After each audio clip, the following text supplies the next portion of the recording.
Muy buenas noches, bienvenidos a nuestro segundo webinar de este ciclo que ha organizado la Sociedad Chilena de Pediatría, filial de la Araucanía.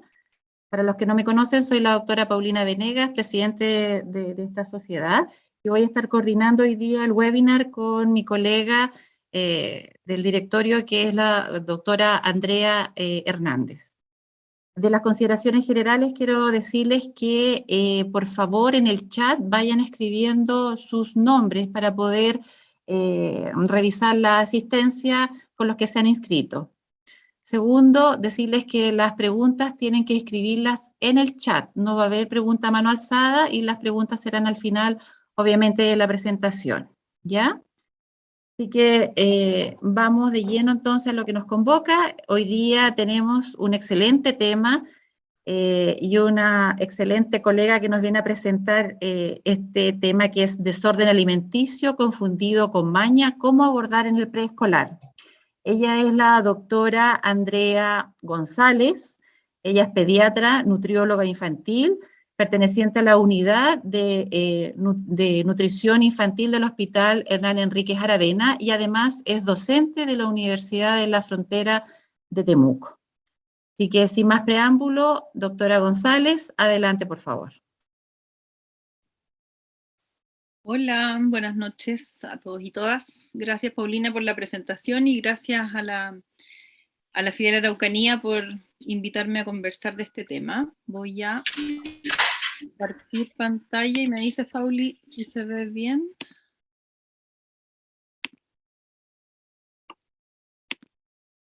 Ahí. ¿Se ve? Perfecto. Sí, perfecto. Súper. Bueno, gracias de nuevo por la invitación entonces, y la idea es me invitaron a conversar de este tema que la verdad es que cuando vi el título es como bien ambicioso y complejo, ¿cierto? Porque nos enfrentamos todos aquellos que trabajamos con niños y en particular en los temas de alimentación, ya sea en el ambiente de la atención primaria o en la consulta pediátrica. Nos vemos enfrentados varias veces a estos temas que nos plantean los papás y cuidadores respecto a problemas en la alimentación en el preescolar, sobre todo. Entonces la idea es poder enfocarlo y tratar de hacer una diferencia con lo que es el trastorno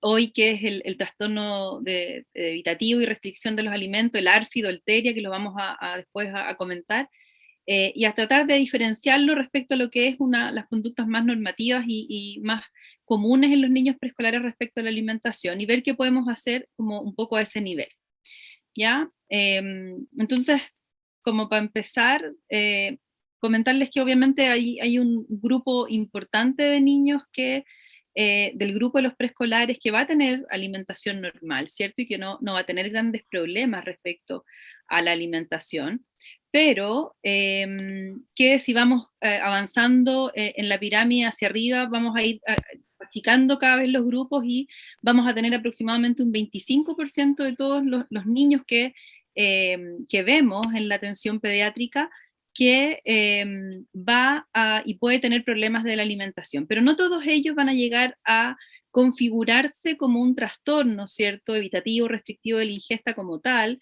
que está definido, sino que hay un grupo importante que puede ser y puede caer dentro de lo que es la percepción de los papás de un tema de alimentación, una percepción de que están con problemas, alimentándose mal y que vamos a tener que hacer la diferencia si efectivamente es un trastorno, junto con comportamientos que son específicos de esta etapa, ¿cierto?, de los niños. Y también puede haber un grupo que puede ser un poco más complejo, que es lo que antes llamábamos los picky eaters, o lo que estaba en la configuración del DSM-4 antes que cambiara esta denominación, digamos, y esta configuración de los diagnósticos de los trastornos de alimentación en la ingesta, y que también pudieran ser un grupo importante de niños que pudiéramos hacer algunas intervenciones y manejar a nivel de atención primaria o de atención pediátrica, y no necesariamente van a ser este 5% que sí se describe que va a ser un trastorno como tal, y que va a requerir necesariamente equipos multidisciplinarios de trabajo, con intervenciones específicas, ¿cierto? Y que es lo que la evidencia hoy nos ha demostrado, que tiene mejor resultado en el ARFID o el TERE. Entonces la idea es poder como hacer la diferencia en dónde están estos niños, ¿cierto? Que me hace pensar más en un trastorno ya más complejo tipo ARFID, o cuáles podríamos hacer intervenciones y qué hacer además. ¿Ya? ¿Y por qué esto es importante que lo abordemos? Bueno, porque además sabemos que en estos grupos donde hay una sensación de los papás de que hay un problema en la alimentación, o que los niños son muy selectivos, genera mucha angustia, ¿cierto?, en los padres. Perdón, pero es que quiero pasar ahí.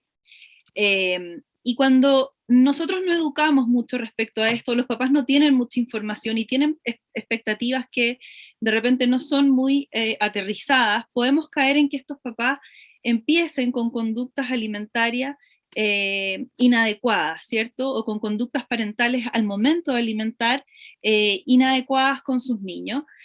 Y lo que en un principio a lo mejor no era un trastorno propiamente tal, se transforma efectivamente en un trastorno porque no hicimos las cosas adecuadas, o entramos en un círculo vicioso bien complejo respecto a lo que están haciendo los papás con estos niños. Y de ahí la importancia de abordarlo, de trabajar con esta familia.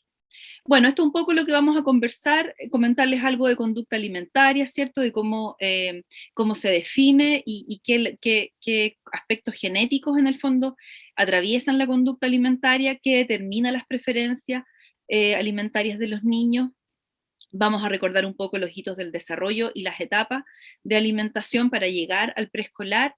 Vamos a definir ARFID y un poco meternos ahí para hacer la diferencia y poder ver, bueno, cuándo es algo que no es este trastorno propiamente como el ARFID y que podremos abordar en un nivel, digamos, no tan complejo.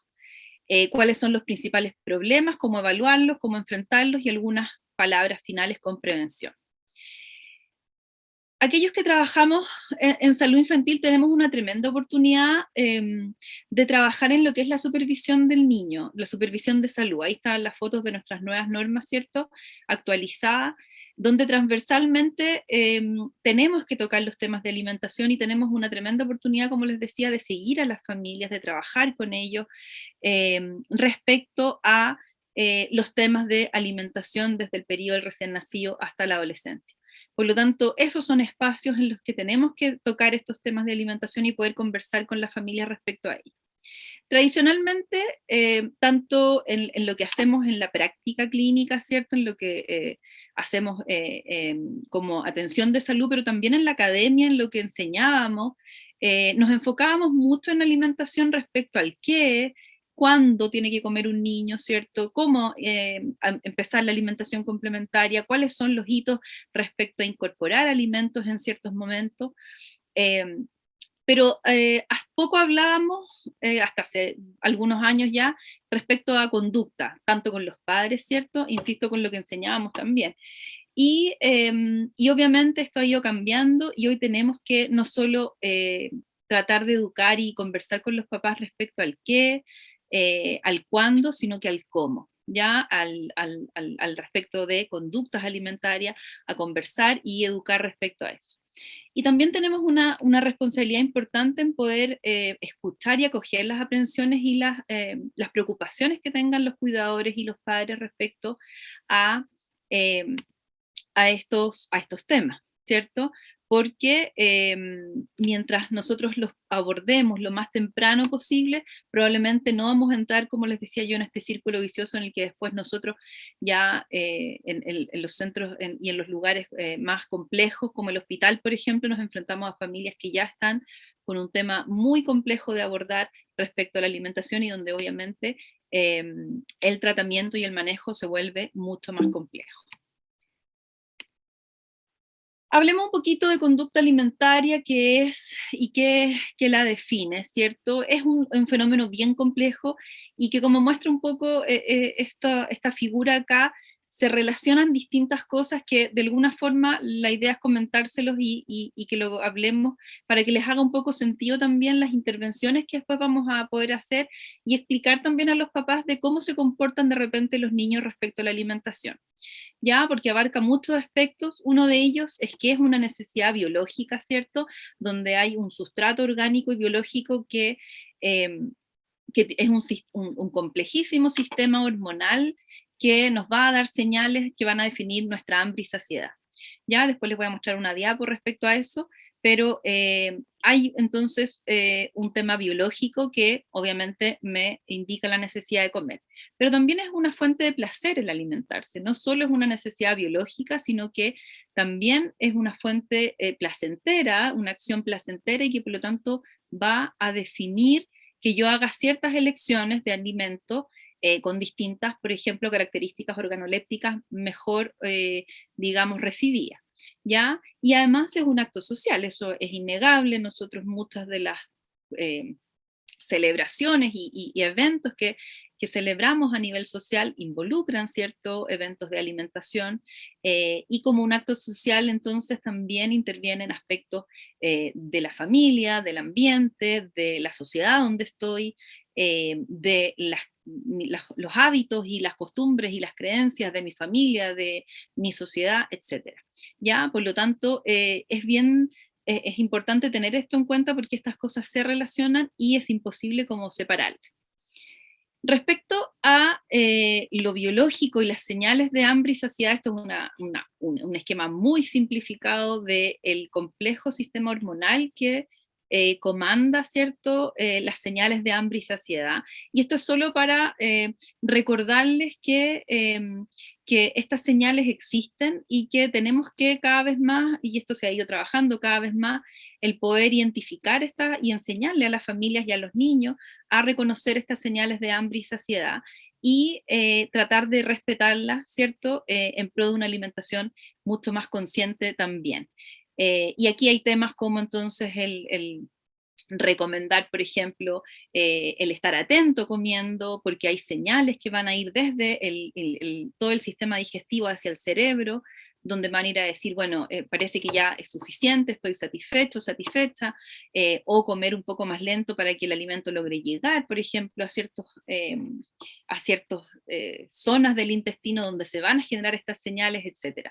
Por lo tanto, hay aquí un tema que tenemos que recordar y reconocer.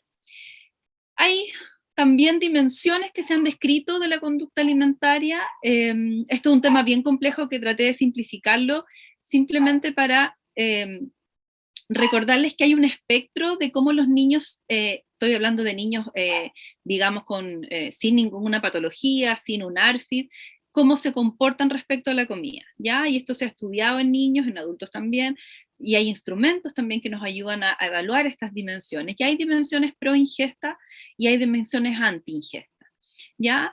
Y lo que vemos es que en este espectro, obviamente, como hay niños que tienen muy marcadas dimensiones pro ingesta y muy marcadas, en el otro, digamos, extremo del espectro, están los niños que tienen muy marcadas dimensiones anti ingesta, ¿ya? Y esto también lo vamos a ver que se relaciona también genéticamente. Entonces hay dimensiones que son anti-ingesta o que son estos niños que tienen poco interés por la comida, que se sacian fácilmente, ¿cierto?, con un poco de alimento, que son más lentos para comer, que tienen esta llamada subingesta emocional como dimensión, que es esta como tendencia que ante algún evento emocional negativo bajan la ingesta, ¿cierto? O que son más selectivos o son más exigentes, son estos lo que antes se llamaba como los fussy eaters, que son como mucho más quisquillosos con la comida. Esas son las anti, y las pro ingesta son aquellos niños que tienen más disfrute con los alimentos, que gozan más, que tienen mayor preferencia por alimentos que sean más ricos desde la esfera organoléptica, que tienen, al contrario de lo que es la subingesta emocional, la sobreingesta emocional. Entonces ante cualquier evento emocional negativo, tienden a ingerir más alimentos, ¿cierto? O este deseo de beber, que es otra ingesta que está definida como el constantemente querer estar tomando líquidos, sobre todo líquidos más azucarados. Entonces, esto que se ve como súper complejo es simplemente para mostrarles que hay en esta balanza y este espectro de cómo los niños se alimentan, pueden estar en distintos lugares como de este espectro que va a definir un poco cómo se alimentan los niños. Y esto está demostrado, esto es muy simple para comentarles que hay estudios que muestran que obviamente hay alguna influencia genética en estas conductas alimentarias. ¿Ya? Entonces, este es un estudio de gemelos, donde obviamente aquí hay dos de las dimensiones que yo les mostré, donde se ve una mucha mayor concordancia en gemelos monocigotos, y esto es uno de muchos estudios que hay, que nos muestra que hay un componente genético, ¿ya? En cómo nos alimentamos. Entonces, muchas veces nosotros cuando evaluamos niños, ¿cierto? Y estamos frente, por ejemplo, a un niño con una delgadez constitucional, le preguntamos muchas veces a los papás, bueno, cómo era el papá, a lo mejor era delgado, ¿cierto? O la mamá, o preguntamos cómo eran constitucionalmente, como para hacer y ver cuál es la carga genética, además de todo lo que hacemos, obviamente, pero también la conducta alimentaria es algo que se puede ir heredando y que también tiene un trasfondo genético que probablemente también tenemos que indagar cuando hacemos anamnesis con nuestra familia. Bueno, entonces, ¿qué determina la conducta? Lo que ya les comentaba, hay factores genéticos involucrados, ¿cierto? En cómo los niños van a enfrentarse a la comida. Sabemos que también hay una exposición prenatal que es importante, y no solo el cómo se alimenta la mamá nodriza en la lactancia cuando está dando pecho, va a ser importante en cómo este niño va a poder aceptar o va a aceptar de mejor o peor manera a lo mejor la alimentación complementaria que nosotros vamos a indicar, sino que sabemos que en el embarazo, a través probablemente un mecanismo que es una programación fetal, este niño también va a poder aceptar un poco mejor la incorporación de alimentación complementaria en la medida que la dieta materna en el embarazo, a través del paso por el líquido amniótico y la exposición de estos sabores a través del líquido amniótico, va a ir haciendo esta programación en el feto. ¿Ya? Entonces, desde el embarazo y esta exposición prenatal a distintos sabores, y esto se ha visto sobre todo con la aceptación de los gustos más ácidos, a los que no venimos como programados como para aceptar tan fácilmente, por un tema de supervivencia, ¿cierto? De que tenemos genéticamente como un rechazo mayor a los sabores más amargos, que tiene que ver con no exponernos a sustancias venenosas. Eso podría favorecer la incorporación y la aceptación en la alimentación complementaria. Lo sabíamos también, es un factor mucho más conocido que la exposición postnatal temprana a una mayor variedad de sabores, ¿cierto? En la lactancia, en la mamá nodriza, a través de la lactancia materna, el que expongamos a este niño, ¿cierto?, a más sabores, va también posiblemente a favorecer que la aceptación después en la alimentación complementaria sea un poco mejor. Y la conducta alimentaria de los padres, por supuesto que importa. Ya nosotros, muchas de las dietas de nuestros pacientes están absolutamente definidas por lo que comen los padres, ¿cierto? Y nosotros mismos, muchos de nosotros en nuestras familias comemos lo que se comía en nuestras casas, hacemos las recetas que se hacían en las casas, que cocinaban nuestros papás, nuestras mamás, ¿cierto? Y por lo tanto, obviamente la conducta alimentaria de los papás, no solo en lo que comen, en los tipos de alimentos, y si tienen restricciones, por ejemplo, si los mismos papás son selectivos en la comida, va a influir en la dieta de estos niños, sino que también la conducta alimentaria de los papás, que es lo que un poco también les comentaba antes, ya, pero además a través del modelaje, ya del comer, del ver a los papás o a los cuidadores comer ciertos alimentos, y no solo a los padres, sino que a los hermanos. Ya no es lo mismo ser el hijo uno y tener solo a lo mejor el modelaje desde los padres, sino que también no es lo mismo ser el hijo 4, por ejemplo, y también ver cómo comen mis hermanos, qué comen, etc. Ya, por lo tanto, todo esto, estos determinantes son importantes de tener en mente para ir también trabajando con nuestra familia. Veamos algunas cosas que esto es simplemente recordar, ¿cierto? Cómo va cómo llegamos a cómo se alimenta el preescolar. En esta primera etapa, ¿cierto? Que es la etapa que llamamos de lactancia, en los primeros 6 meses, donde hay un rápido crecimiento, ¿cierto?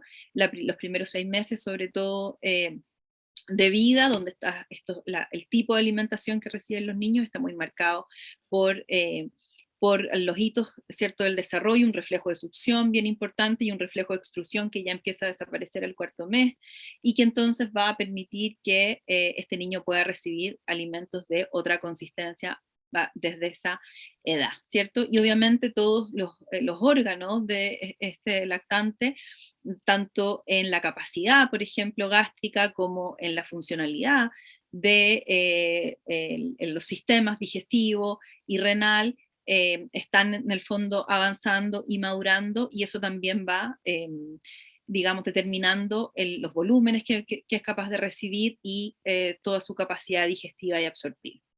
En esta etapa, lo más importante que ocurre en relación con la alimentación es cómo se empiezan a regular, ¿cierto?, los ciclos de sueño, de vigilia y de hambre y saciedad a través de el patrón, además de la lactancia materna, ¿cierto?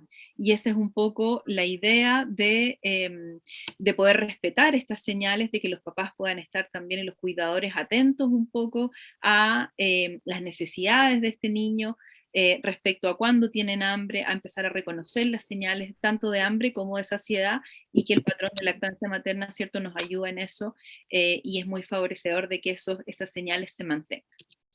El segundo semestre es bien importante desde el punto de vista de los hábitos, ¿cierto?, y de los hitos de la alimentación.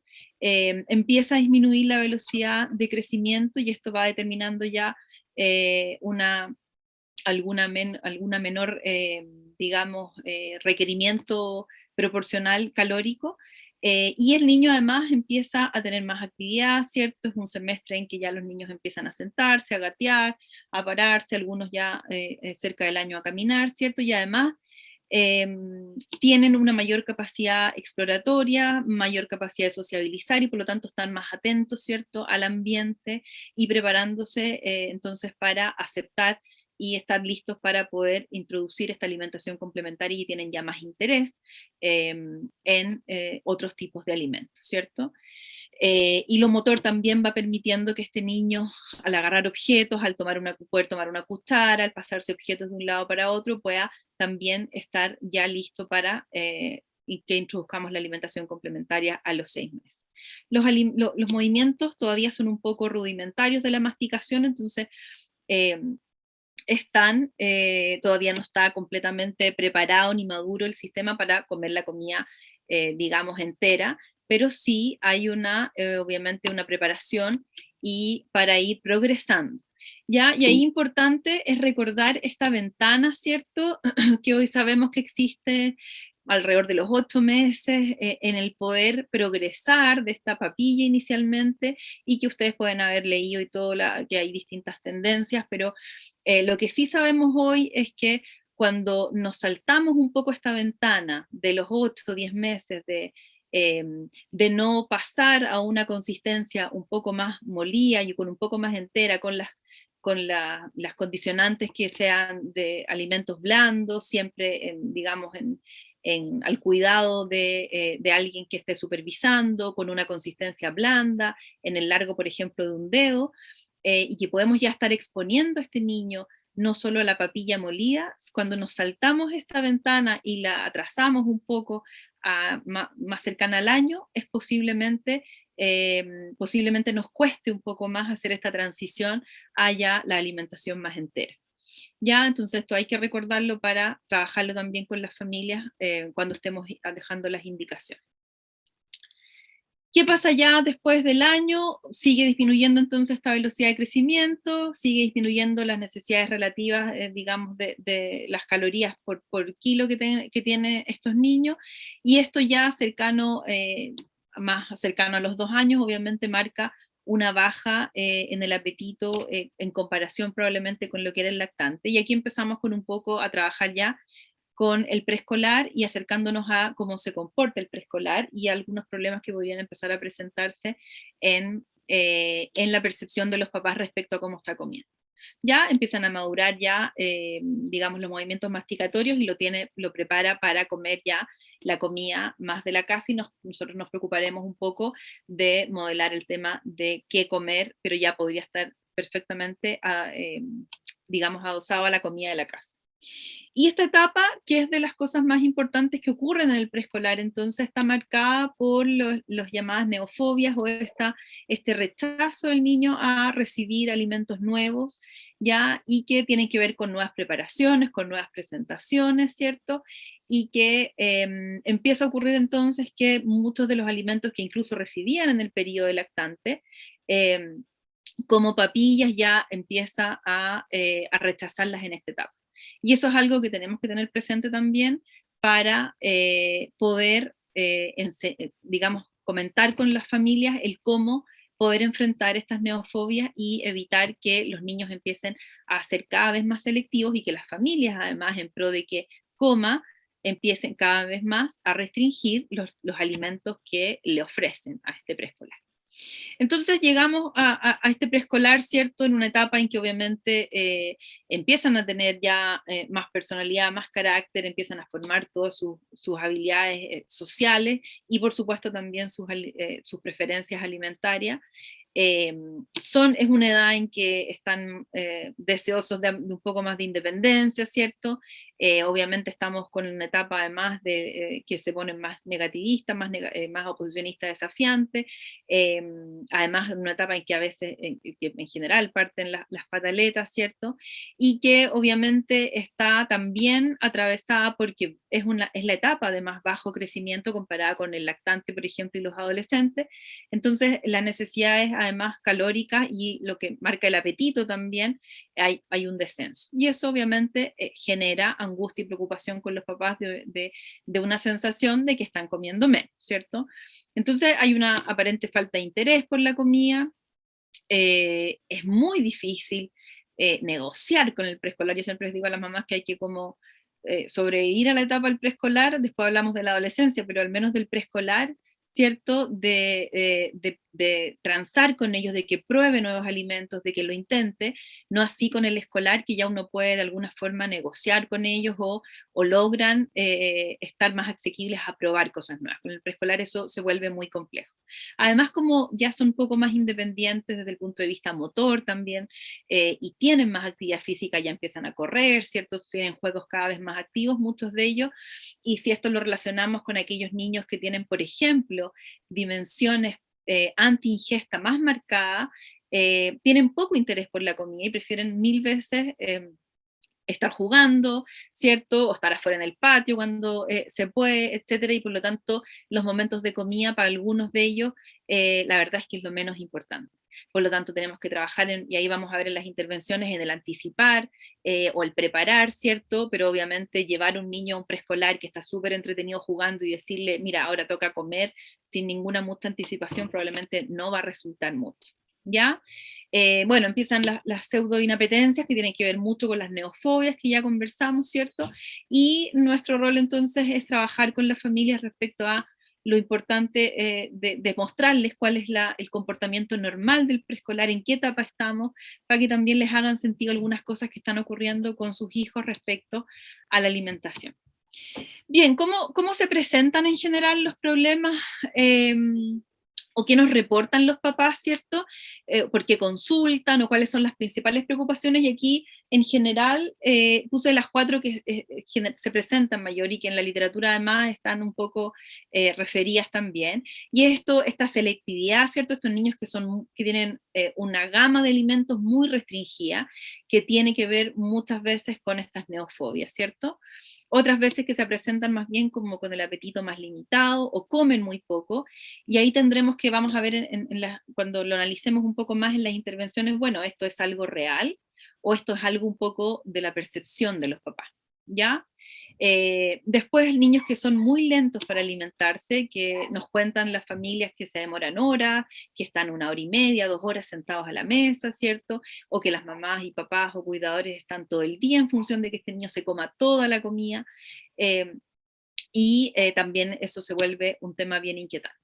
Y por último, que ya lo vamos a conversar cuando hablemos más bien de ARFID, es este miedo para alimentarse, ¿ya? Que es uno de los criterios o una de las presentaciones importantes de este trastorno ya más, un poco más complejo, que es el miedo a alimentarse, y que en general cuando ya se traduce como un trastorno propiamente tal, tiene un manejo bastante más complejo dentro de la esfera de los ARFID. Entonces volvemos como a esta pirámide y decir, bueno, cuando nos presentan los papás estos temas, estamos frente a lo que es una sensación de los papás, ¿cierto? Algo que efectivamente no está causando un gran problema, pero que a los papás a lo mejor los angustia, los preocupa, dentro de lo que es un comportamiento normal del preescolar, como en una etapa que tiene harta neofobia y que se vuelve más selectivo, o puede ser un poco más complejo, o estoy frente ya a un trastorno de la evitativo restrictivo de la ingesta, donde obviamente voy a probablemente tener que hacer algunas intervenciones mayores y derivar a un equipo un poco más especializado en el tema. Entonces, cuando estamos frente a esta duda o disyuntiva un poco, bueno, revisemos un poco qué es este ARFID para que contextualicemos dónde estamos y qué es lo que nos va a hacer un poco la diferencia.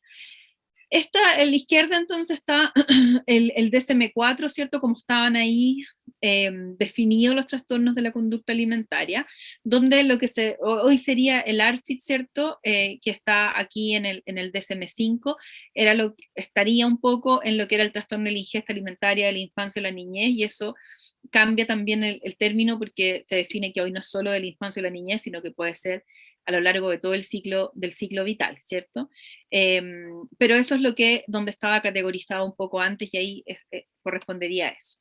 Hoy en el DSM-5 entonces, donde cambia la nomenclatura, y hoy se llaman trastornos alimentarios de la ingesta, trastornos de la alimentación y la ingesta, ¿cierto? Donde están todos estos trastornos, y aquí está la arfidoteria, que sería este trastorno de evitación y restricción, ¿ya? Entonces tenemos la pica, el trastorno por rumiación, la anorexia, la bulimia, el trastorno por atracón, y los ARFID, que es este grupo de trastornos de la alimentación y la ingesta definido actualmente. Y es un poco, aunque se ve, y la diapo es un poco grande y se ve compleja, pero lo importante es como ver cuáles son estos criterios, ¿cierto? ¿Qué define un ARFID y cuáles son sus criterios diagnósticos? Es que es un trastorno que se pone de manifiesto por un fracaso, ¿cierto?, para cumplir la necesidad de crecimiento, nutritivas o energética, y que tiene que estar uno de estos otros, digamos, conceptos presentes a esta falta de poder llegar a las necesidades nutritivas. Tiene que estar además uno de estos otros factores, que es una pérdida significativa de peso en este niño o adulto, o un mal incremento ponderal, o no, un incremento ponderal no esperado, ¿cierto? En el caso de la edad pediátrica, o puede estar asociada a una deficiencia nutricional significativa, ¿cierto?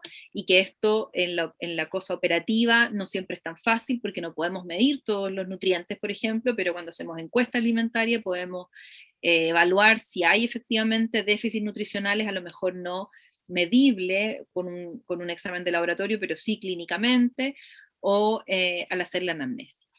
O que haya dependencia de la alimentación enteral, o suplementos nutritivos, o soporte nutricional de alguna forma enteral, para mantener un adecuado crecimiento. Entonces, puede haber un ARFID con peso, por ejemplo, adecuado y no desnutrido, claro que puede haber, pero por ejemplo, si hay un niño que tiene que mantener o logra mantener su peso o su crecimiento, pero a costa de un soporte nutricional, por ejemplo, con fórmulas poliméricas o fórmulas hiperproteicas, hipercalóricas, obviamente eso también es un criterio que se cumple.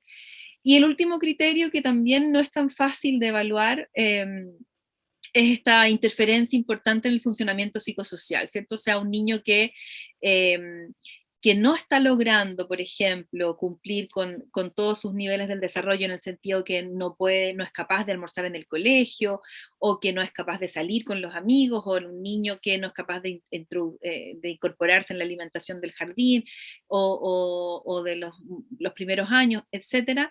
y que entonces interfiere, ya sea a nivel de alimentación o en otras esferas de su funcionamiento psicosocial, por el tema de la alimentación, también un poco lleva a pensar en que esto es un trastorno ya del tipo ARFID. ¿Ok?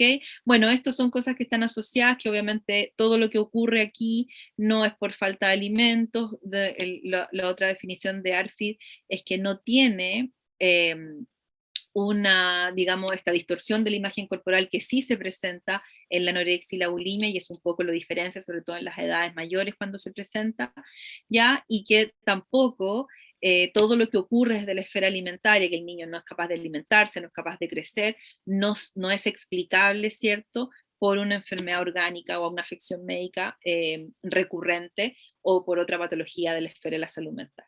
Entonces, como ustedes ven, tampoco es tan simple de repente el diagnóstico del ARFID, y muchas veces digamos, la línea es bien delgada entre, bueno, qué es, qué es normativo, qué es parte de un comportamiento normal del preescolar, o qué es un ARFID ya propiamente tal. Estas son las tres presentaciones habituales que vemos en ARFID, que son estos niños que tienen alteraciones sensoriales de la alimentación o tienen un trastorno de integración sensorial además asociado, y que son muy selectivos, que en general tienen aversión a olores, a sabores, a textura, ya, entonces son muy, muy selectivos con las comidas, o que pueden tener muchas más preferencias por sabores, o les gustan los sabores intensos, ya sea salados o dulces. Esto, si ustedes se acuerdan de las presentaciones más clásicas que tenemos nosotros de los papás, lo que yo les comenté de cómo se presentan las familias con los temas de alimentación, esto es como el niño que es muy selectivo, entonces, bueno, también se presenta como un ARFID, pero a un nivel como más extremo, ¿cierto? Y esta es la presentación que vemos más frecuentemente en aquellos niños que tienen otras condiciones asociadas, por ejemplo, los niños con trastorno del espectro autista, o los niños prematuros, muchas veces, que tienen un ARFID y que son muy, muy selectivos y que tienen todo este tema de sensorial con los alimentos. Otra de las formas de presentación del ARFID es este bajo interés con la comida o bajo apetito, que también entonces es de las frecuentes consultas de la familia, y que son niños que también se olvidan de comer, que no tienen sensación de hambre muy frecuente, que les cuesta reconocer estas señales como de hambre, ya, y que al poco comer se sienten muy plenos, con distensión abdominal, definitivamente entonces comen muy poco. ¿Ya? Y esto es mucha también de las consultas que recibimos, pero en niños que crecen, por ejemplo, normal, y que a pesar de que no están con fórmulas, por ejemplo, poliméricas o con fórmulas hipercalóricas, tienen un crecimiento normal. Entonces ya ahí se nos aleja un poco del ARFID propiamente tal, ¿ya? Pero es otra forma de presentación. Y la última, que es esta que yo les decía, que es este miedo a comer o una experiencia traumática, ¿ya? Que en general yo diría que de las presentaciones como que nos pueden relatar las familias, es lo que más frecuentemente va a ser un ARFID versus estas otras dos, como los pacientes muy selectivos o con bajo apetito. Y esto en general se presenta frente a un evento ya sea personal o que haya observado un niño, por ejemplo, algún evento de un toro, o dolor, ¿cierto?, al alimentarse, una experiencia traumática, y que impide entonces que se siga alimentando adecuadamente. Estas dos presentaciones en general en el ARFID son más bien subagudas, o tienen mal incremento ponderal con una curva estacionaria, o siempre como con incrementos no muy adecuados que tenemos que suplementar o que estar complementando con algún soporte nutricional enteral, o que tienen bastante sintomatología más bien de la esfera gastrointestinal.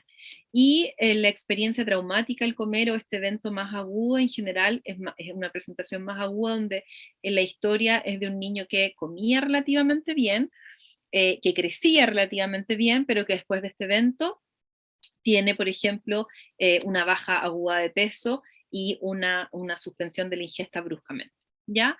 Y ahí obviamente se conforma el trastorno. Entonces, como ustedes ven, hay síntomas y las presentaciones principalmente, salvo, como les digo, que yo dejaría un poco más afuera este evento traumático o el miedo a comer, pero esto del paciente selectivo, o los niños selectivos, o los niños con bajo apetito, o sea, que tienen entonces una gama de alimentos restringida, o que comen más variado, pero pocas cantidades, en general son presentaciones que pueden estar en ambas esferas, en los trastornos evitativos, ¿cierto? O en estos pacientes que no llegan a ser un ARFID, eh, pero que los papás lo presentan como una preocupación importante, o que efectivamente puede ya estar llegando como un círculo bien complejo del momento de la alimentación o con los papás. Entonces vamos a tener que hacer algunas evaluaciones, y si logramos encontrar los criterios de ARFID que yo les mencioné, probablemente ya estamos frente a un trastorno un poco más configurado como ARFID propiamente tal, y tendremos que empezar iniciar las intervenciones, que son bastante similares, pero que probablemente va a terminar igual en un equipo más multidisciplinario, con intervenciones ya a nivel de salud mental también, con el apoyo de los psiquiatras, psicólogos, terapeutas, etcétera, y con algunas metodologías, además de intervenciones distintas. Entonces, dentro de la evaluación, vamos a tener que siempre evaluar los hitos del desarrollo, ¿cierto? Esta cronología de, bueno, cómo fue, cómo ha sido el desarrollo de este niño, cómo fueron uniéndose los hitos con los eventos respecto a la alimentación, ¿cierto? Si logró cumplirse, etcétera, y si ha sido adecuado. ¿Cómo ha sido y cómo es la curva de crecimiento? Esto es súper importante, porque si ustedes lo ven, es una de las cosas que nos va a ayudar a diferenciar, además, y a tranquilizar también a los papás respecto a cómo crece este niño, ¿ya?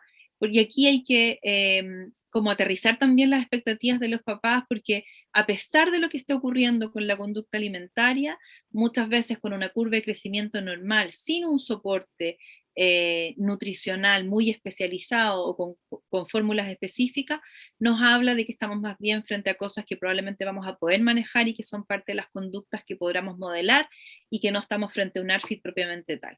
¿Ya? Así que la importancia de hacer la curva de crecimiento, y ojo con la delgadez constitucional. Muchas veces estos niños que crecen con talla adecuada, que no cambian de carril y que están en el peso para la talla, siempre como en el límite, ¿cierto? Entre el -1, pero que siempre han corrido por ese carril y han crecido por ese carril. Esos niños probablemente son los que catalogamos un poco como delgadez constitucional, y que están con un buen crecimiento. Entonces, importante hacer la curva, ver el carril y mostrársela a los papás. Respecto a la historia nutricional, cierto que obviamente va a ser súper importante, no solo el qué, sino el qué come hoy, cuáles son los alimentos que recibe, cuáles no, ¿cierto? Cuáles recibía antes y hoy no, cuáles nunca ha recibido, y cómo fue esa transición, ¿ya? Si hubo esta ventana como de oportunidad que le llamamos, que si empezó precozmente a lo mejor con esta transición, cómo fue, si hubo un quiebre en algún momento, porque obviamente si nos encontramos frente a lo mejor un niño que viene con temas desde el periodo lactante, con temas de alimentación, probablemente no estamos frente a este preescolar que es más neofóbico, que le cuesta más alimentarse, sino que probablemente estemos frente a un escenario en que es más complejo, y que habrá que buscar quizás algunas cosas más orgánicas, o descartar algunas patologías, ¿ya? Pero si un niño que comía bien, y que obviamente ahora en el periodo preescolar empieza con los temas de más selectividad, de un poco más de neofobia, obviamente el escenario es un poco distinto. Respecto a la conducta alimentaria, eso es importante también, no solo, como les decía, el qué, cómo fue la transición, sino que estas otras preguntas que yo les decía al comienzo, ¿cierto? Que hoy tenemos que también trabajarlas en la supervisión de salud, también tenemos que incluirlas hoy en nuestra anamnesis y en nuestra evaluación. ¿Cómo es el interés de este niño? Si pudiéramos catalogarlo a lo mejor en estas dimensiones que yo les mencionaba, pro y anti-ingesta, bueno, es un niño que nunca ha tenido mucho interés por la comida, o hay un quiebre en su comportamiento, ¿cierto? ¿Cómo es el momento de comer tanto para el niño como para los cuidadores? Un momento que ya se ha tornado un momento súper de angustia, súper complejo, está toda la familia así como preocupada y todos digamos, en sintonía con que este niño coma y con toda la atención, no solo de los papás, a veces de los abuelos, de los tíos, ¿cierto? De los hermanos mayores, lo que obviamente le pone una tensión y una angustia mayor para el niño. ¿Cómo reaccionan además los papás cuando, o cuidadores cuando este niño no quiere comer? ¿Cómo es su respuesta, ¿cierto? ¿Lo obligan? Lo fuerzan a comer, el niño termina llorando, esto termina en pelea, la mamá ya está un poco más sobrepasado, el papá, etcétera, porque eso nos va dando luces donde estamos, ¿ya? Como es el uso de distractores. Hay niños que definitivamente cuando ya llegan donde nosotros no hay forma de que coman, si no es con un distractor, y si no es mirando, por ejemplo, un celular o una pantalla. ¿Dónde comen? ¿Cuántas de esas comidas las hacen en familia? ¿Cuántas logran congeniar? ¿Cierto?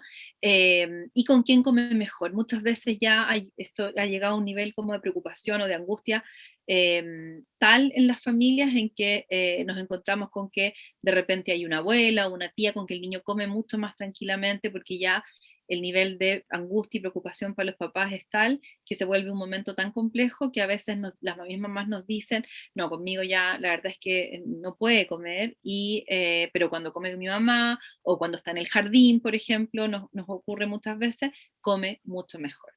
Entonces, todas estas evaluaciones también nos van a ayudar a poder hacer intervenciones y poder trabajar con estas familias en modelar estos temas. Bueno, pero también tenemos que evaluar algunas banderas rojas o cosas que nos llamen la atención y que ya nos sacan de esto que es un trastorno como más maña, como decía el título, o que es parte de lo que es la conducta del preescolar que tenemos que como sobrevivir, como digo yo.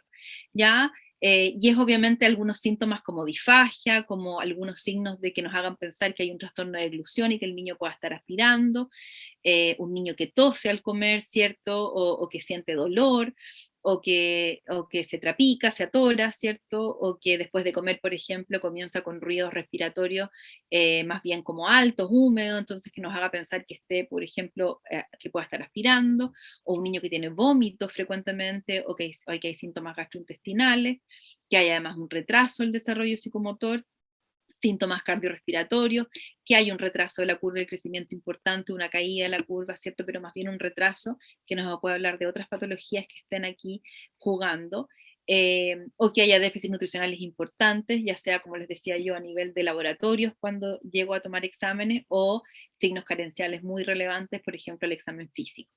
O también es importante el tema de la alimentación forzada y que nos puede hablar de una dinámica familiar compleja y que ahí obviamente los equipos de salud mental nos van a ayudar mucho en evaluar este tema para, bueno, definir si es un ARFID propiamente tal, pero además de trabajar con las familias cuando ya esto de forzar a la alimentación o que hayan actitudes frente al momento de comer muy disruptivas o poco apropiadas, vamos a tener que trabajar también con eso. Y también yo agregaría aquí lo que yo les decía, esto de que los temas de la alimentación marcadamente comienzan en otra etapa, cuando los niños son menores a 2 años, por ejemplo, y comienzan con arcadas o con náuseas o con vómitos frente a la alimentación en el periodo lactante. Eso también es una bandera roja, ¿cierto?, de que no estamos frente a la conducta del preescolar, que uno podría decir esto es parte de una conducta más o menos normal en la alimentación. Bueno, ¿qué hacemos entonces con estos pacientes? ¿Cómo abordamos a las familias? Y a la familia y su paciente, porque obviamente no vamos a trabajar con los pacientes solos, sino que con todos aquellos que tienen que ver con el cuidado, ¿cierto? A veces, muchas veces teniendo que involucrar también al jardín o dejando indicaciones, etc. Y aquí, estas tres que les pongo aquí son un poco transversales. Vamos a ver un poco más en detalle algunas cosas, pero lo que yo les decía, ver la curva de crecimiento, ver cómo está creciendo, mostrarle a los papás, y cuando esto es normal, eso es muy tranquilizador y ya nos da un piso para conversar y hablar con los papás, de decirle, mira, este niño, tu hijo está creciendo bien, y con esa tranquilidad podemos trabajar más tranquilamente en lo conductual, ¿ya? Y sacar el foco un poco del crecimiento que naturalmente, obviamente, es una preocupación vital para los papás. ¿Ya? Entonces, aunque yo sé que muchas veces uno les dice que crece bien, pero que hay que como mostrar la curva, así ser súper enfático en cómo está creciendo de bien este niño para poder trabajar y poner el énfasis en lo conductual. ¿ya? Y eso muchas veces calma ya la ansiedad y podemos trabajar en la conducta. Educar respecto a las porciones, ¿ya? Esto que cuando una de las presentaciones que veíamos era estos niños que comen poco, que comen poca cantidad según la percepción de los padres. Muchas veces es porque la expectativa de lo que debe comer un niño, un preescolar, para los papás es mucho más alta, ¿ya? Veíamos que es una etapa en que hay baja la velocidad de crecimiento, baja las necesidades calóricas, digamos, no totales, sino que en relación a los kilos de peso de ese niño. Por lo tanto, el apetito también baja y es fluctuante. No todos tenemos el mismo apetito todos los días y lo mismo le pasa al preescolar, ¿ya? Y muchos de ellos, tal como les mostré en las dimensiones de la conducta alimentaria, a veces son muy sensibles a señales de saciedad y basta que coman algo extra o un poco y ya no tienen más hambre. Entonces, ojo con educar a las porciones, ¿ya? O sea, para el preescolar muchas veces basta la cantidad de la palma de la mano, o sea, no muchas veces, basta, por ejemplo, la palma de su mano en una porción de proteínas, ¿cierto? Y media taza de acompañamiento, y esa es una porción adecuada. Entonces, cuando los papás de repente comparan las porciones con los hermanos más grandes, ¿cierto? O con las expectativas que ellos tienen de lo que debe comer un niño, y no educamos respecto a eso, su sensación, claro, es que come poco. Pero finalmente el niño, si además crece bien, come lo que necesita para crecer. Y ahí tenemos que entonces trabajar con las expectativas de los papás. Y siempre ordenar los horarios de alimentación. Ya vamos a ver algunas estrategias ahí que tienen que ver con hacer espacios de hambre, ordenar, el dejar de picotear todo el día, porque eso es algo que muy frecuentemente vemos en las familias donde la alimentación es una preocupación.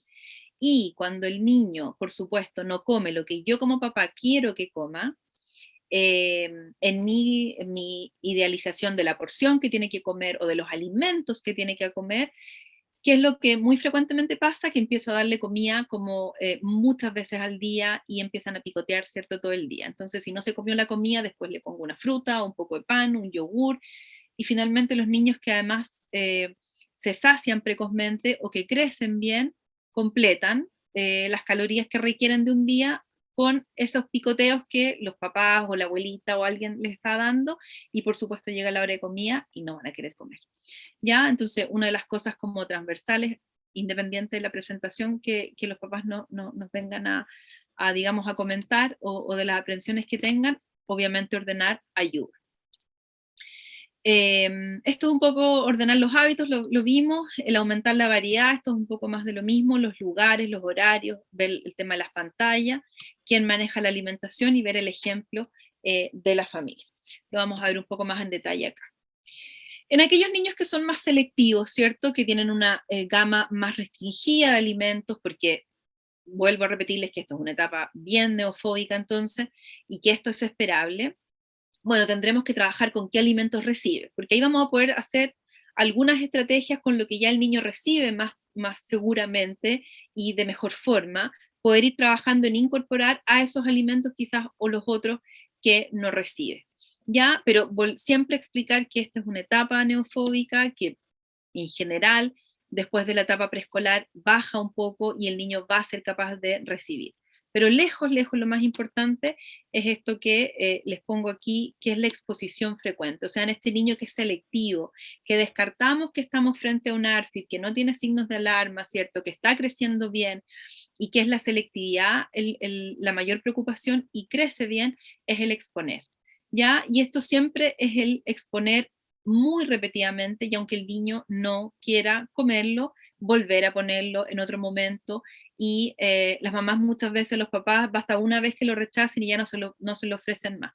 Entonces hay que explicar que esto es así, y donde uno lo lea en la literatura que ustedes revisen, por lo menos 10, 15 veces, a veces es necesario para que un niño pueda recibir. Y lo otro es que hay que explicarle a los papás que en esta escalada como de recibir alimentos nuevos, hay varios como escalones que uno va pasando, desde mirar en un alimento nuevo, desde olerlo, desde tocarlo, desde a veces pasárselo por cerca de la boca, hasta finalmente comérselo y tragarlo. ¿Ya? Entonces hay que ponerlo y dejar a veces que el niño solo lo huela, o lo toque, o que juegue, que use las manos. Entonces todas esas cosas son un avance a llegar a que el niño finalmente lo quiera probar y se lo coma. Entonces, por eso hay que trabajar con las familias de poner, exponer, exponer, exponer de distintas maneras, distintas preparaciones, y trabajar siempre en que ofrezcan la misma comida que está comiendo el resto de la familia y que hagan ese momento con el modelaje de que el resto de la familia coma y ellos poner. El plan B, como digo yo siempre a las mamás, es como, bueno, lo que el niño come seguramente y tranquilamente, dejárselo también mientras voy trabajando en esto de exponer con nuevos alimentos y el tema conductual. Dependiendo de cuán selectivo es este niño y lo vea en la anamnesis, probablemente puede tener que hacer algunas suplementaciones, ya sea con zinc, ya con fierro, algunas vitaminas dependiendo, o polivitamínicos, depende si es muy restrictiva la dieta mientras voy trabajando en lo conductual, ¿cierto? Recuerden que no podemos medir todos los micronutrientes. Pero lo más importante entonces va a ser la exposición repetida y el modelaje tanto de la familia. Y por lo tanto aquí a mí me llama la atención a veces la dificultad que encuentran las familias para encontrar los momentos de comer juntos, ¿ya? Nos encontramos con muchos preescolares que comen siempre antes que los papás o los hermanos más grandes, o que estando en un mismo espacio las familias como que, no, es que yo tomo desayuno, no sé, media hora antes, el otro media hora después, y nunca logramos encontrarnos aunque incluso estemos juntos. Hay momentos que se entienden que es súper difícil juntar los momentos para comer, el almuerzo, cuando hay jornadas grandes o los colegios, etcétera, pero hay que trabajar eso de poder modelar y para eso hay que encontrar el momento de comer juntos. Ya, pero eso tiene que haber una voluntad de la familia de poder hacerlo y eso hay que explicarle a los papás la importancia. Ya, porque muchas veces como adultos tenemos la creencia de que no podemos almorzar a las 12 del día, por ejemplo, y que los niños tienen que almorzar a las 12 y siguen como con el horario, vienen como con el horario de lactante, entonces almuerzan tipo 11, 12, ¿cierto? Pero nosotros como papás almorzamos a la 1, 2. Entonces, no es tan difícil congeniar. Y si queremos trabajar esto, tenemos que llegar digamos, a poder juntar, porque si no, no hay cómo hacer este modelaje que sabemos que es importante. Cuando los niños tienen apetito más limitado o son estos niños que comen menos, ¿cierto? Lo primero es lo que ya les comentaba, ver la curva de crecimiento, tranquilizar a los papás si crecen bien, y principalmente revisar los tiempos de alimentación. Porque aquí sí que es súper frecuente esto que yo les decía, de que empiezan a picotear todo el día, y los niños finalmente llegan al momento de comer sin hambre porque han comido 1 hora antes, 2 horas antes, les dieron un yogur, una colación, una fruta, porque no tomó bien desayuno, o después de que no almorzó tan bien, de nuevo lo llené de cosas durante la tarde y obviamente llega el momento de la cena y el niño no tiene hambre. ¿Ya? Entonces, hacer estos espacios de hambre, ordenar un poco los horarios, decirle a los papás que hay que espaciar, que ojalá no pasen, no le den alimentos, menos si no lo pide, antes de 3, 4 horas y que logremos ordenar 4 tiempos y eventualmente 2 colaciones dependiendo de los horarios que se estructuren con las actividades del niño. ¿Ya? Eso es lejos de las cosas que más ayudan en que los niños empiecen a comer un poco mejor. Basta ordenar a veces y los niños ya empiezan a tener un poco más de apetito y llegan con más hambre a una comida. Y empiezan a comer ya la porción que les corresponde. Y entonces las intervenciones aquí importantes va a ser el que el niño empiece como, y decirle también a los papás que logren intentar reconocer estas señales de hambre y saciedad. ¿Ya? O sea, que el niño empiece a tener estas sensaciones de hambre y que cuando pida entonces le puedan dar, pero para eso hay que hacer los espacios y evitar esta como alimentación constante y que a veces no son solo los papás, sino que el resto de la familia está preocupada, entonces le mete algo, le da algo entre medio y el niño, como les digo, no llega con hambre a las comidas estructuradas. Ordenar lo que hablamos, educar respecto a porciones de nuevo, eso también se los comenté, bajar como, o sea, como aterrizar cuál es la porción adecuada de un niño, ¿cierto? Y cuando estos niños no llegan a ser un ARFID propiamente tal, pero sí están con temas de a lo mejor una curva un poquito estacionaria, o que no ha subido adecuadamente, o está cambiando un poquito de carril, sí a lo mejor en estos niños, mientras trabajo en la conductual, voy a tener que hacer algún tipo de suplementación o soporte nutricional con algunos módulos calóricos, por ejemplo, o con alguna fórmula que me aporten un poco más de calorías y proteínas por porción, para que a lo mejor en lo poco que este niño come, mientras empieza a reconocer sus señales de hambre y saciedad y hacer estos espacios como más de hambre, a lo mejor apoyar sí con algunos suplementos que me ayuden a recuperar el tema nutricional y de crecimiento y así llegar a una tranquilidad un poco mayor para trabajar en los temas conductuales.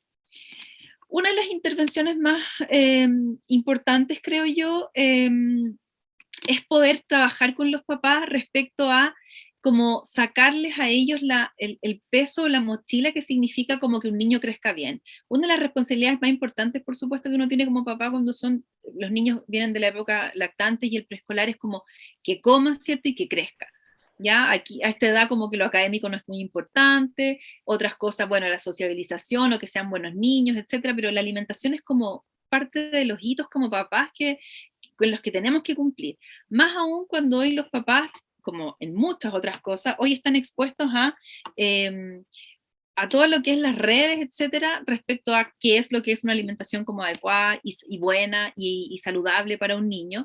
Y cuando yo no logro cumplir con esas expectativas que me ponen todas las redes sociales y las informaciones a todo nivel, obviamente es como angustiante, ¿cierto? Entonces, cuando uno saca un poco el foco y controla más seguido a estos niños, apoya a estas familias, ¿cierto? Ya sea con los suplementos, mostrando la curva, ver que va recuperando un poco la curva de crecimiento, se ha caído, y que se preocupen un poco más de la conducta y no de cuánto come un niño, ¿cierto? Cuando yo aterrizo la porción, veo que crece bien, y nos empezamos a preocupar, mira, veamos mejor que coma tranquilo, que no hayan retos, que esto no sea un momento de tensión, que a lo mejor logremos comer juntos, ¿cierto?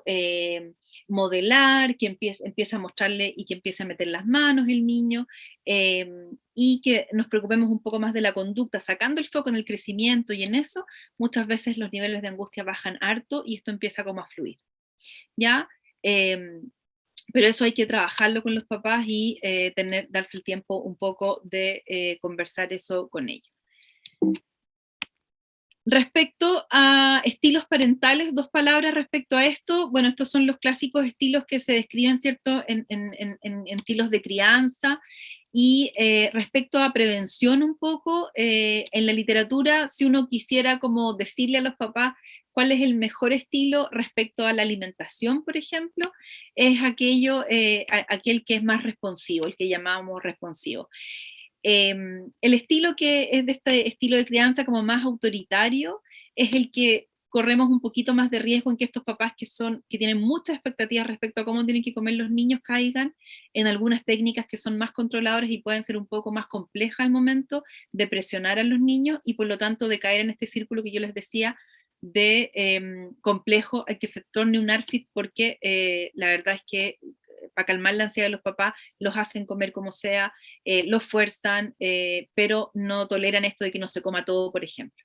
Entonces, si quisiéramos tratar de fomentar un estilo parental como para prevenir todos estos temas, es aquellos papás que responden a las señales de hambre y saciedad, que son capaces como de ser sensibles a estas señales de los niños, de cuánto comen, de que están satisfechos, por ejemplo, de entender que no siempre se van a comer todo, que tienen actitudes más bien neutrales frente a un niño cuando no quiere comer algún alimento, ya que lo deja como ser respecto a la alimentación, a que coma más solo, se ensucie, ya, y obviamente que define límites, pero escoge entonces dentro de un marco obviamente de seguridad y de decir, a ver, vas a comer, esto es lo que vas a comer más o menos a tales horas, vamos a ordenar los horarios, etcétera, permite algunas cosas. Entonces, si pudiéramos elegir, ese es como el descrito. 2 palabras, no quiero alargarme mucho más, pero esto es la alimentación perceptiva, esta es una...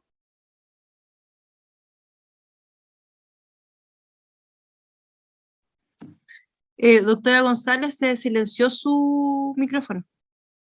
Ya, ahí, perdón, pasé a pasar.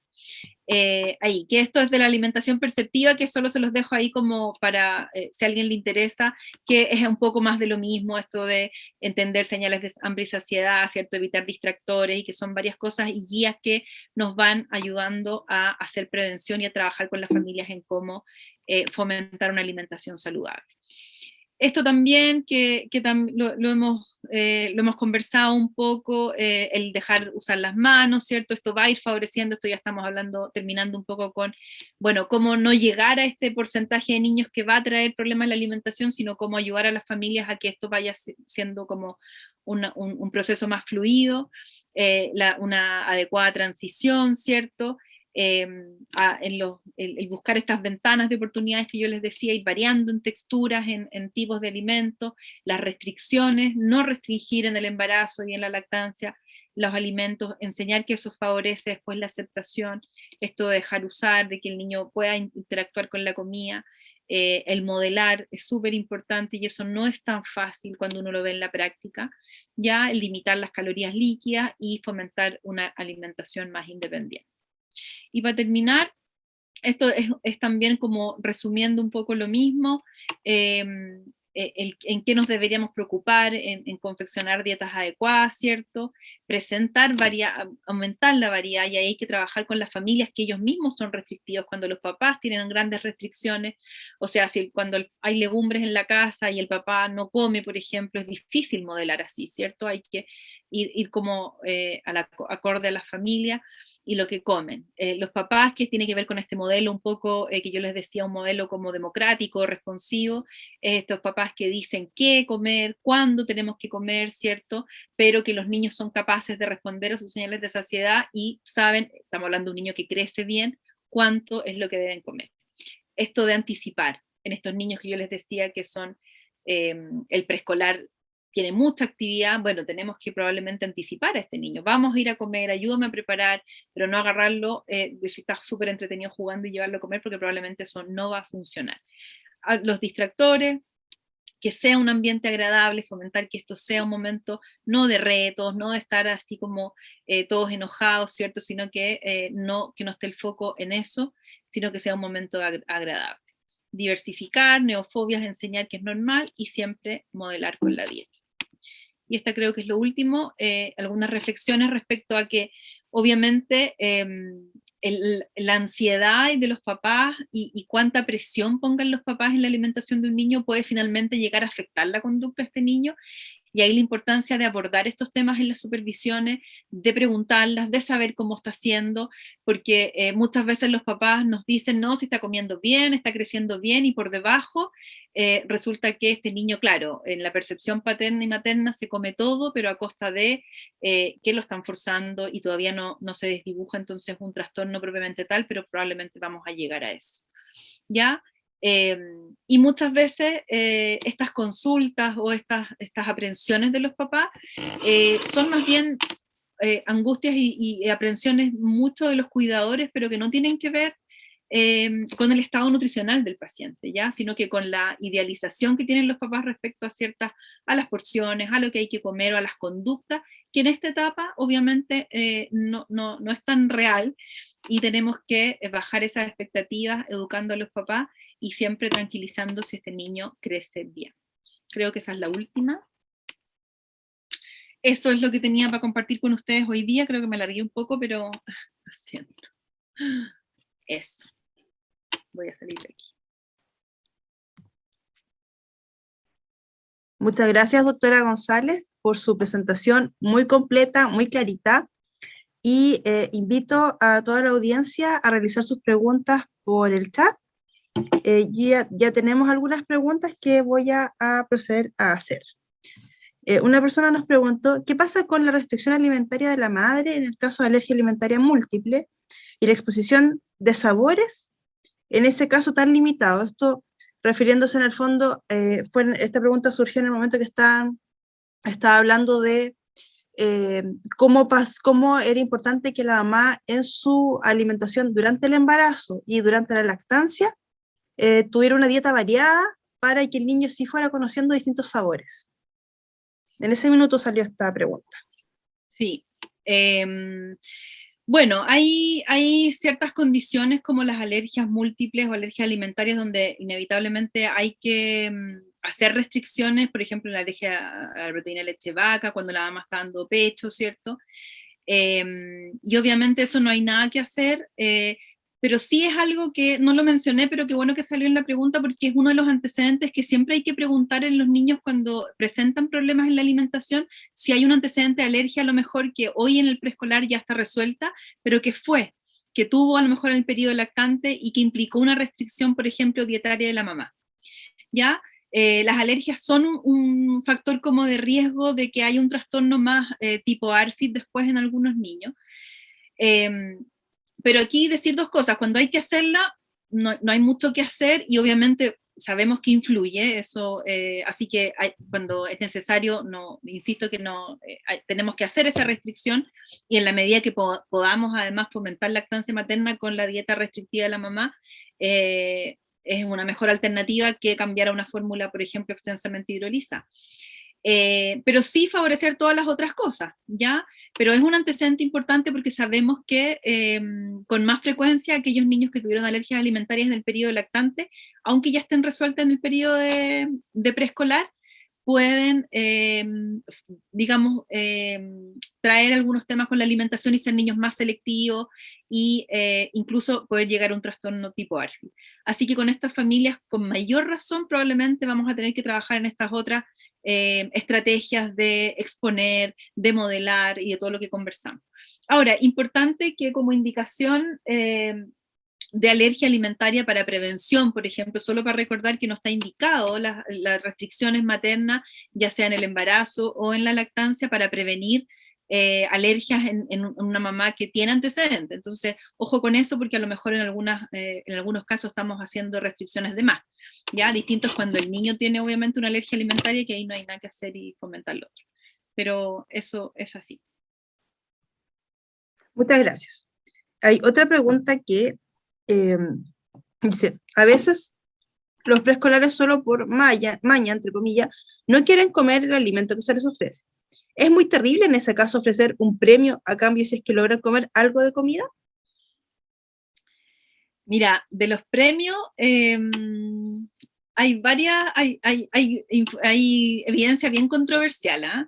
Porque en alguna literatura dice que inicialmente el premio pudiera funcionar, y efectivamente uno ve que funciona, pero que como que si mantenemos eso en el tiempo, ese premio, como que la gratificación se extingue, entonces no sirve de nada al final, ya que inicialmente puede ser algo.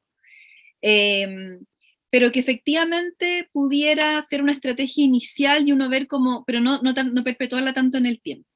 Ya, quizás habría que ver el tipo de premio primero, que no sea con otro alimento, a lo mejor que no sea muy adecuado. Quizás premiar o buscar alguna estrategia como de hacer cosas en común y ver cómo funciona el niño, pero en general es algo que no se recomienda tanto, porque finalmente no lo vas a lograr. ¿Ya? Como que al final el premio probablemente no vas a lograr que ese niño finalmente logre comer eso. Así que ojalá no fuera así. Yo siempre digo que aquí de repente hay estrategias que no están ni publicadas, ni la evidencia los muestra y empiezan a funcionar, pero así como de la evidencia, es algo que puede ser una gratificación inicial, pero que a largo plazo finalmente no vas a lograr el resultado último, ¿ya? Así que yo creo que hay que ir trabajando, más vale a veces, sobre todo si están con curvas estacionarias, esto de suplementar o aumentar el aporte calórico en pocas porciones y modelar mientras tanto lo conductual.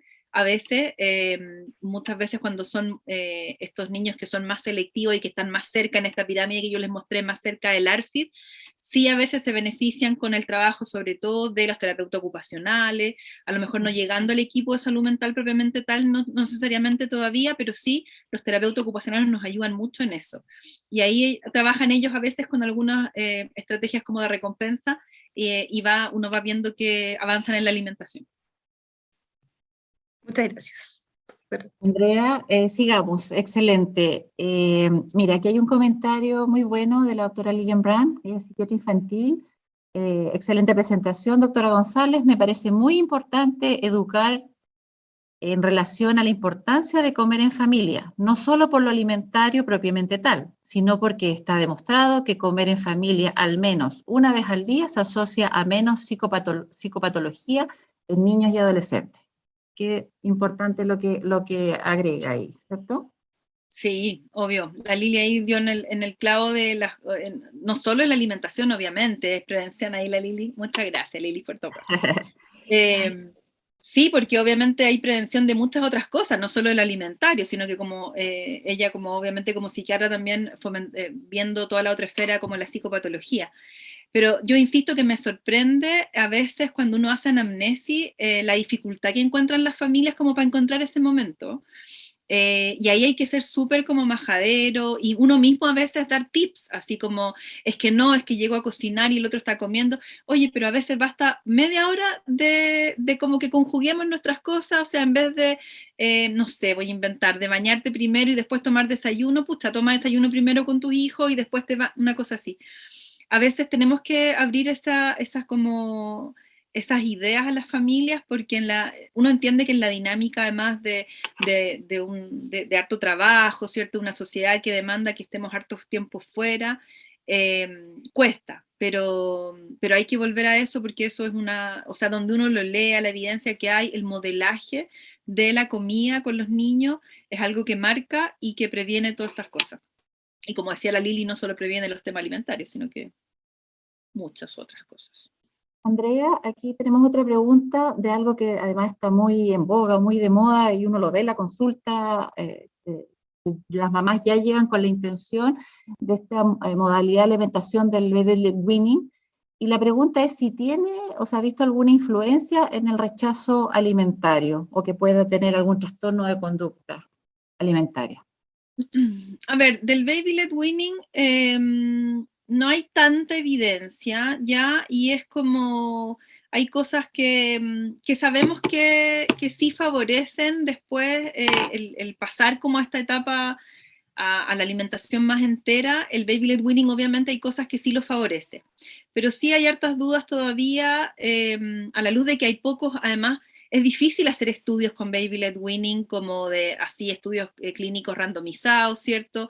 Menos doble ciego y cosas como evidencia más dura, entonces hay harto como reporte, pero de las cosas que más como que uno pone en duda el baby-led weaning es sobre todo la incorporación de ciertos alimentos que sabemos que en la alimentación complementaria, en el momento de la alimentación complementaria, son súper necesarios, porque de los déficits que tenemos y de por qué incorporamos la alimentación complementaria y no seguimos hasta el año, por ejemplo, con lactancia materna exclusiva, es, por ejemplo, la necesidad de alimentos ricos en hierro, en zinc, y principalmente es lo que más cuesta en el baby-led weaning, como los alimentos proteicos, la carne, por ejemplo, ¿ya? Entonces, las dudas son, bueno, ¿cómo tendrán déficit nutricionales los niños, más déficit los niños con baby-led weaning que, por ejemplo, un niño que hace una cosa media intermedia, que es no sé si lo han escuchado, pero es el Bliss, es como un baby-led weaning medio modificado, que es como una mezcla entre, ¿cierto?, pasar un poquito más tránsito como transicional, no sé cómo se dice, desde la sopa inicial en que sabemos que voy a aportar todos los nutrientes que requiero en esa etapa, y aprovechar esta ventana de incorporar estos alimentos un poco más enteros, blandos, con un tamaño seguro también para los niños, y así voy entrando en esta alimentación más sólida. Yo no conozco evidencia efectivamente de que un niño con baby-led weaning tenga más o menos selectividad después. La lógica hace pensar que aprovechan esa ventana y que al menos los pocos reportes es que los niños efectivamente tienen más aceptación, pero yo creo que porque aprovechan esa ventana. Entonces yo creo que el mensaje es no perder ese momento de los 8 o 10 meses en no olvidarse en incorporar, en mostrar, en exponer, ¿ya? Porque sí hay hartas dudas respecto a, sobre todo, micronutrientes en los niños que hacen solo baby-led weaning.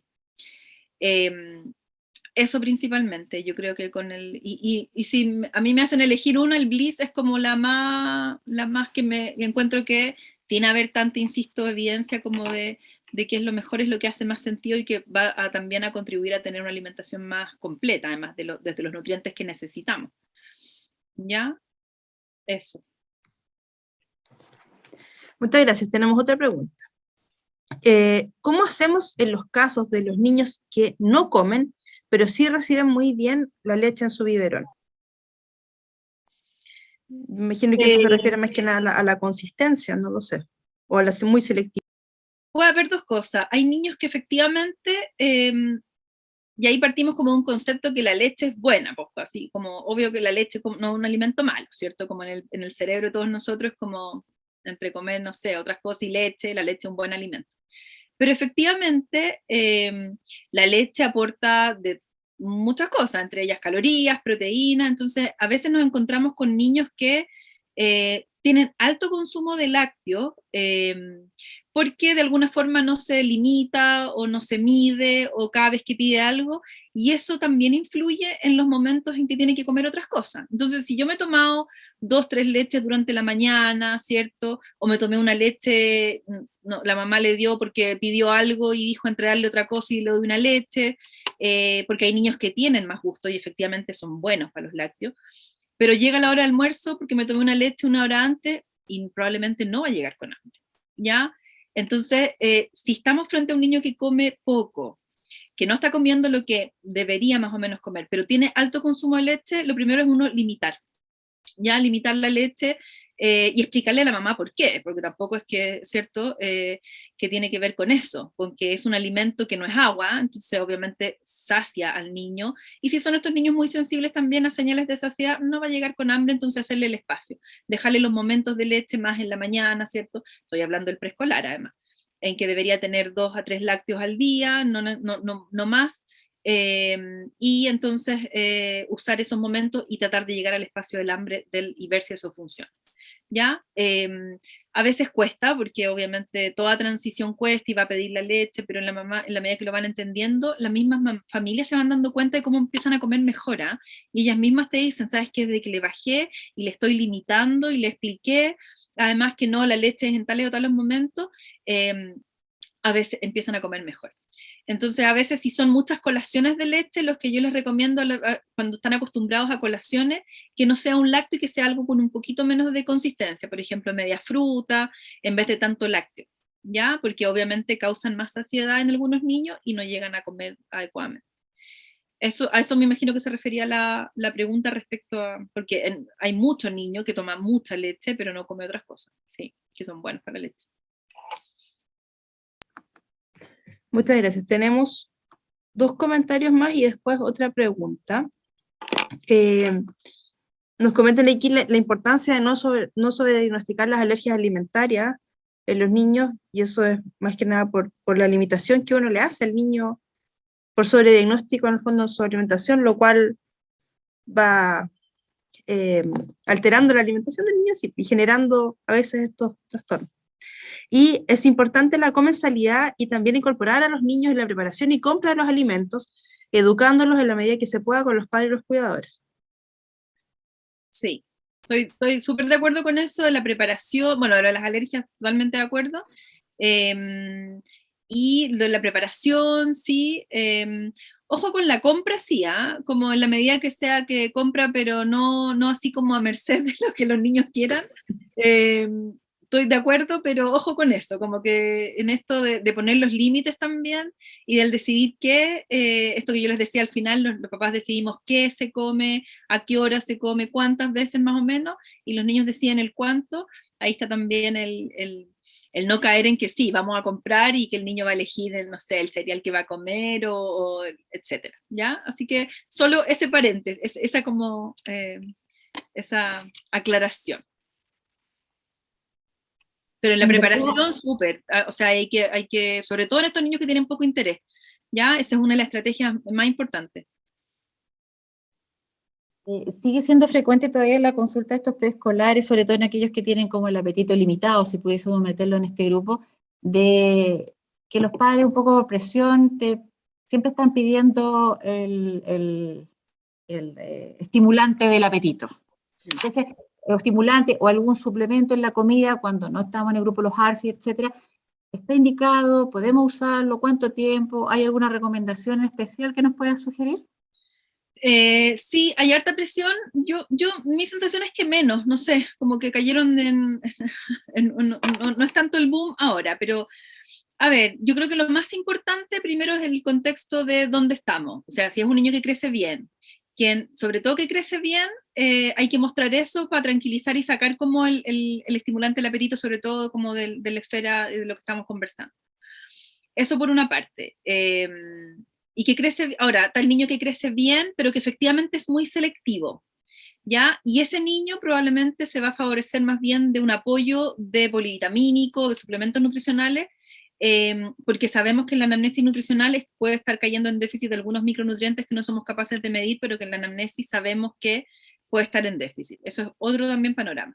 Y el otro escenario, como tú decías, Pauli, es como este niño que come poco y que puede estar con un incremento un poco bajo, o que esté cayendo un poco en la curva, o que no esté creciendo adecuadamente. Ahí la evidencia muestra que uno pudiera hacer alguna intervención con un estimulante, particularmente la cipreptadina, que es como la más demostrada, y que uno pudiera usar transitoriamente y ver si mejora, ¿ya? Pero hay que usarla, yo digo, súper como, insisto, en un nicho muy pequeño de niños en que efectivamente tienen bajo apetito, y no están creciendo tan bien, o que a lo mejor estoy usando algún suplemento ya y la parte como de aumentar calorías no me está resultando, pudiera ser una estrategia, y ahí la indicación es usar por un corto tiempo y como usar y no usar, o sea, como usar algunas semanas, suspender, no usar continuadamente y ver un poco el efecto, ¿ya? Pero sí hay algunos que están demostrados, otros que no están mucho,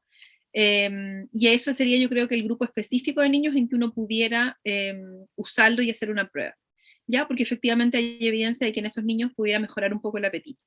Pero siempre trabajando todas estas otras cosas como estrategias que conversamos, explicándole muy bien a los papás que es algo transitorio, que no es para usarlo definitivamente y que es para ver el efecto y ver si mientras trabajamos todo lo conductual y recuperar un poco, sobre todo la curva de crecimiento, si es que está cayendo, pudiera ser esa la intervención, digamos.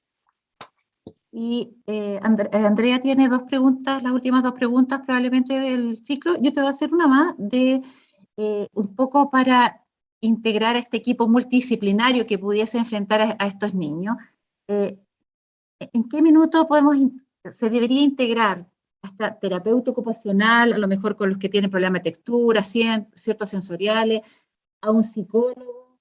Lo preguntan los papás, el psicólogo, el terapeuta ocupacional, la nutricionista, antes de llegar a la nutrióloga, con lo que cuesta llegar a ustedes entonces, ¿en qué minuto, digamos, uno debería de ir integrando a todos estos profesionales adecuadamente?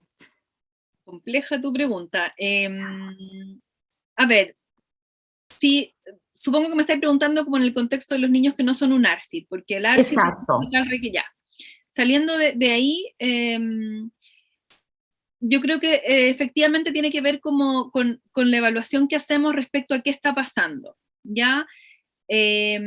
Probablemente este niño que es más selectivo, ¿ya? Y que uno empieza a hacer la anamnesis en otras esferas y a lo mejor hay esbozos como un trastorno de integración sensorial que pudiera haber, o sea, obviamente ese niño se va a beneficiar, por ejemplo, de la terapeuta ocupacional.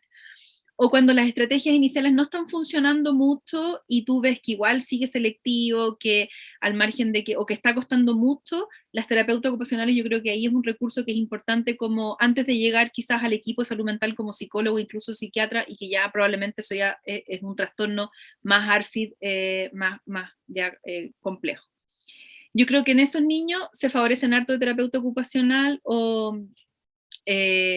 ahora, antes de llegar también como a nutrióloga y psiquiatra previamente tal, creo que el psicólogo en particular, que sí tiene que ver también con con cuán experiencia tienen estos tipos de trastornos o de problemas con los niños, pero cuando la cosa familiar está un poco más desbordada, o cuando uno ve que el niño definitivamente esto está siendo un tema más complejo para la familia, para el niño, quizás ahí la intervención del psicólogo pudiera también ayudar, ¿ya? Insisto que sin llegar como al ARFID propiamente tal, porque ahí eso está demostrado que requiere un equipo que sea multidisciplinario y en capacitación como en esas estrategias que tienen que ver con un trastorno ya más hecho y derecho.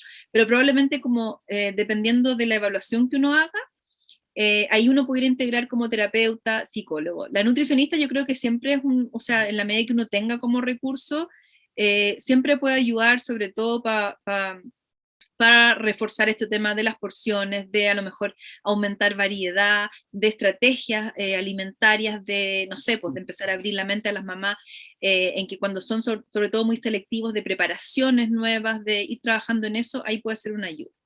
Ahora, pucha, tan difícil como conseguir nutriólogo a veces es conseguir un terapeuta ocupacional, o sea, nutricionista igual de repente el lugar, pero terapeuta y psicólogo, al menos en nuestra realidad también no es tan fácil.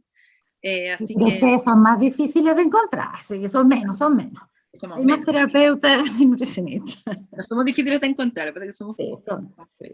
Buenas, pocas, pero muy buenas, ¿cierto? no sé si Ya, vamos Andrea, las últimas 2 preguntas y vamos a ir finalizando. Ya. Bueno, tengo aquí, se vuelve más complejo tratar a niños con errores innatos del metabolismo. ¿Se recurriría a suplementación en esos casos? no entendí mucho la pregunta, que si se vuelve Yo, más difícil. yo lo que me imagino es que, por ejemplo, los niños con errores innatos del metabolismo, que tienen que tener una alimentación muy restringida, ¿es necesario suplementarlos por los micronutrientes? Ah, sí, los niños, depende, o sea, los errores innatos del metabolismo, así, un millón, muchos. Y sí, pues en ellos, cuando muchas veces, o sea, la gran mayoría de los errores innatos que requieren fórmulas especiales, que tenemos que sacarle algún componente, la gran mayoría de ellos está suplementados con distintas cosas, depende de las necesidades que tengan y de la restricción alimentaria. ¿Ya? ¿Qué se hace con ellos? Sí, pues en ellos hay que muchas veces suplementar muchas cosas en los errores innatos.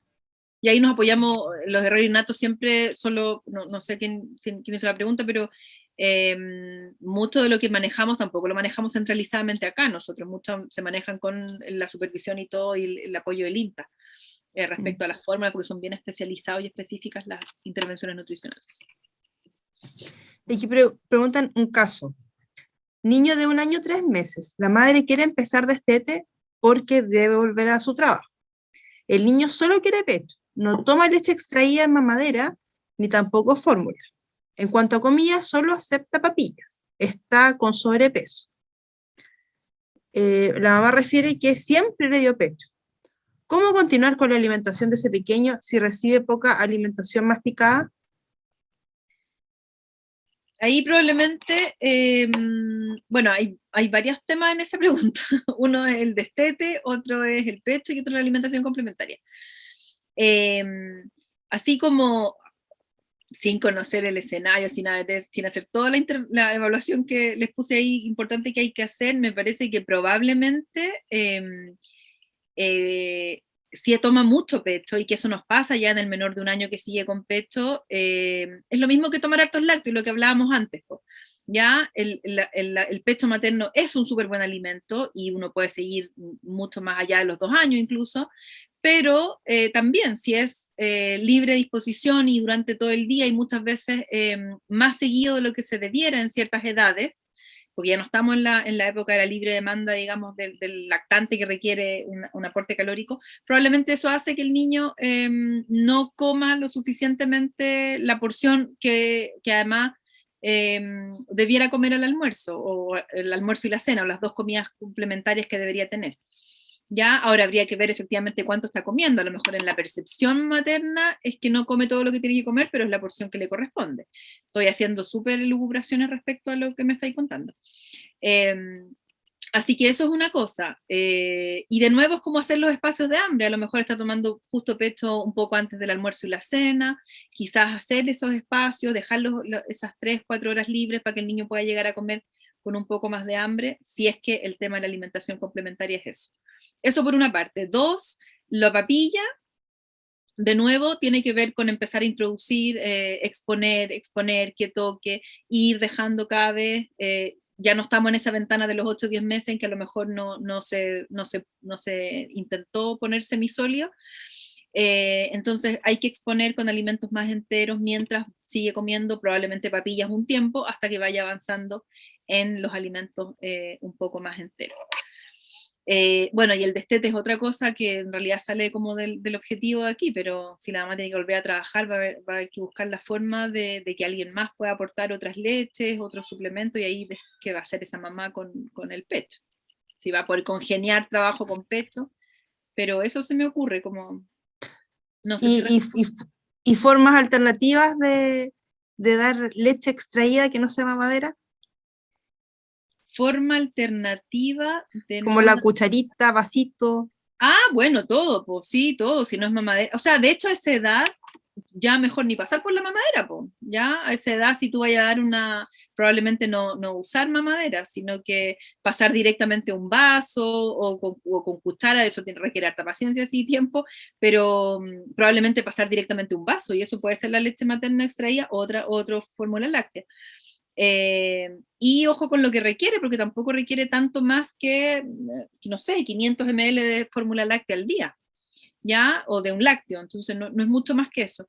Y ahí, claro, yo trataría de ni siquiera pasar por la mamadera en esa etapa. Si ya no la recibe, mejor que no la reciba y pasar directamente a un vasito, a un tema, si no, las bombillas todavía a esa edad cuesta un poco, pero algún vasito, cuchara o algo que no sea el chupete de mamadera, mucho mejor.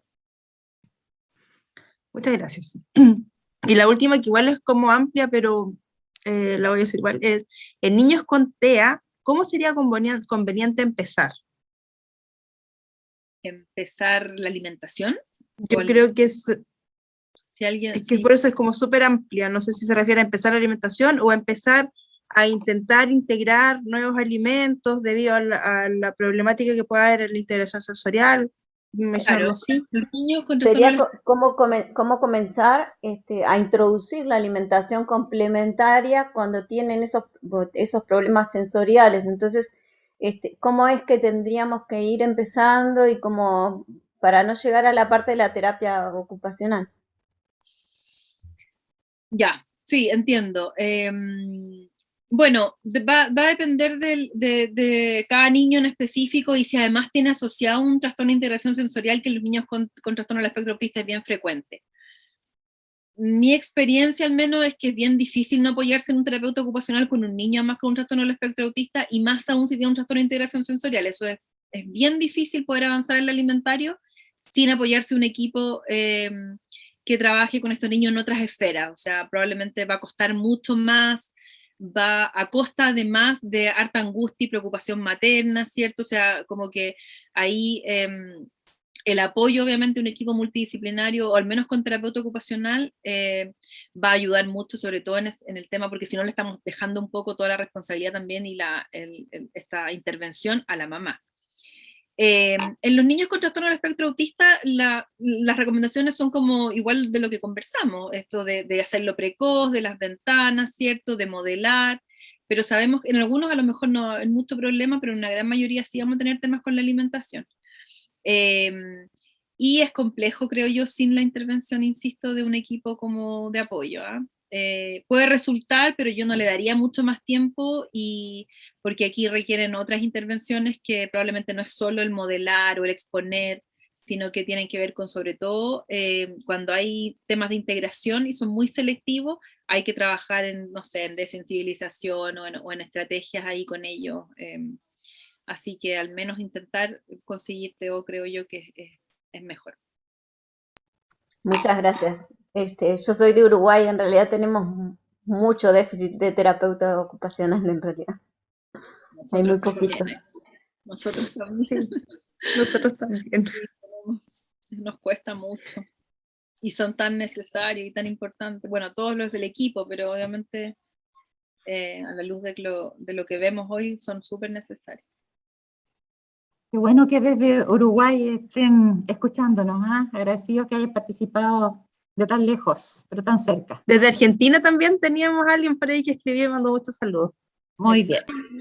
Pero muy interesante y muy linda la charla. Felicitaciones. Gracias.